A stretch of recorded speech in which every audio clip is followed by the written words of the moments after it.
السلام علیکم ورحمۃ اللہ وبرکاتہ۔ محترم ناظرین، آج 17 مارچ 2022 بروز جمعرات کی بڑی اہم خبر آپ سے شیئر کر رہے ہیں۔ جی ہاں ناظرین کرام، آپ کو بتلا دیں کہ ہریش مشرا عرف بنارس والے مشرا جی کو تو آپ بہت اچھے سے جانتے ہوں گے۔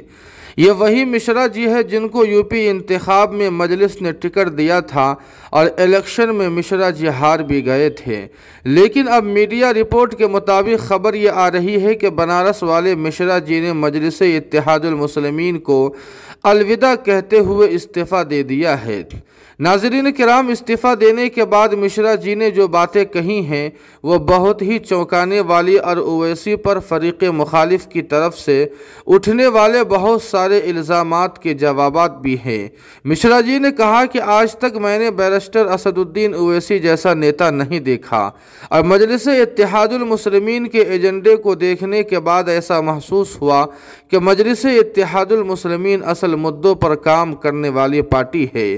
اور تیسری بات یہ کہی کہ میں اویسی صاحب کا ہمیشہ احسان مند رہوں گا کہ انہوں نے ایک برہمن پنڈت کو الیکشن لڑنے کا موقع دیا ہے۔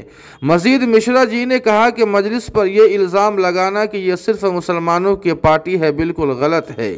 یہ پارٹی تمام لوگوں کی پارٹی ہے اور یہاں سب کا سمان ہوتا ہے، لیکن اب بھی سوال یہ رہ جاتا ہے کہ آخر مشرا جی نے مجلس اتحاد المسلمین کو الوداع کیوں کہہ دیا؟